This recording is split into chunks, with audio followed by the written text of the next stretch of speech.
প্রিয় বন্ধুরা, আজকেও আমি তোমাদের সাথে একটি মোটিভেশনাল অনুপ্রেরণাদায়ক গল্প শেয়ার করব। গল্পটির নাম হচ্ছে ছোট জুতা সেলাইকারী থেকে বিখ্যাত উদ্যোক্তা।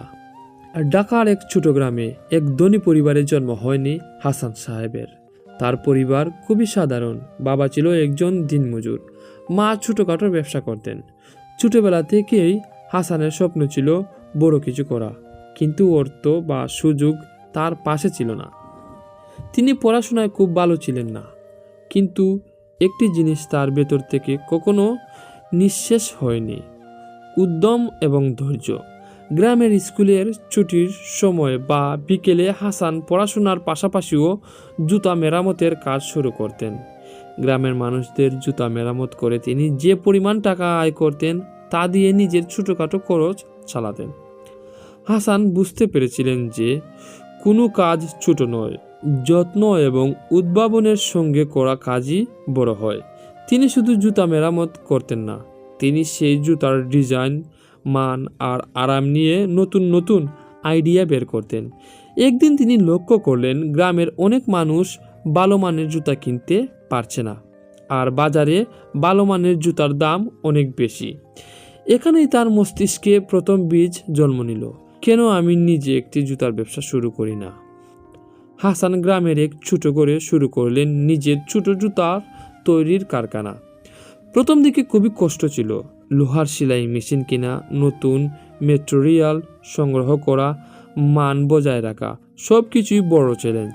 অনেকেই তাকে উপহাস করতেন। কেউ বলতো, একটা ছোট জুতা সেলাই করা ছেলে কি কখনো বড় ব্যবসা চালাতে পারবে? কিন্তু হাসান হাল ছাড়লেন না।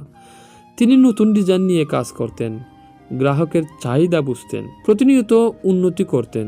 ধীরে ধীরে তার তৈরি জুতা গ্রামের বাইরে শহরেও পরিচিতি হতে লাগলো। তার মানসম্মত জুতা এবং খরচসাপেক্ষ কিন্তু টেকসই ডিজাইনের কারণে মানুষকে আকর্ষণ করলো। একদিন একটি বড় শহরের ব্যবসায়ী তার সঙ্গে যোগাযোগ করলেন। তারা বললেন, তোমার জুতা আমাদের শহরের দোকানে বিক্রি করতে চাই, আমরা তোমার পণ্যের মানের জন্য পাগল। হাসান প্রথমে ভয় পেলেন। বড় অর্ডার, বড় দায়িত্ব, সব কিছুই নতুন। কিন্তু তিনি তার ধৈর্য এবং সৃজনশীলতার উপর বিশ্বাস রেখেছিলেন। সেই থেকে হাসানের ব্যবসা ধীরে ধীরে দেশের নানা শহরে ছড়িয়ে পড়ল। 5 বছরের মধ্যে তার ছোট গড়ুয়া কারখানা হয়ে উঠল একটি আধুনিক জুতার কোম্পানি। তিনি এখন শুধু জুতা বানান না, নতুন ডিজাইন, উদ্ভাবনী প্রযুক্তি এবং শ্রমিকদের কল্যাণেও মন দেন। আজ হাসান সাহেবের কোম্পানি শুধু দেশে নয়, বিদেশেও পরিচিত। হাজার হাজার মানুষের কাছে সুযোগ সৃষ্টি করেছে। হাসান তার জীবনের পাঠে সকলকে লিখেছিলেন, কোনো কাজ ছোট নয়, মনোযোগ এবং দক্ষতা দিয়ে করলে তা বড় হয়ে যায়। বিপদে থেমে যেও না, বরং নতুন সুযোগ তৈরি করো।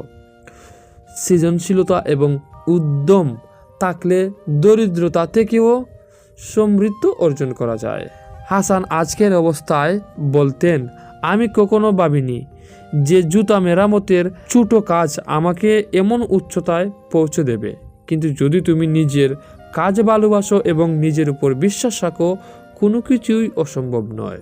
এই গল্পটি দেখায় একজন সাধারণ জুতা সেলাইকারী ধৈর্য ও উদ্যম, সৃজনশীলতা আর কঠোর পরিশ্রমের মাধ্যমে বিশ্বের বড় উদ্যোক্তাদের মধ্যে নিজের স্থান করতে পারে।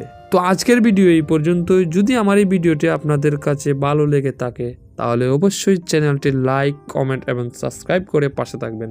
ধন্যবাদ। আল্লাহ হাফিজ।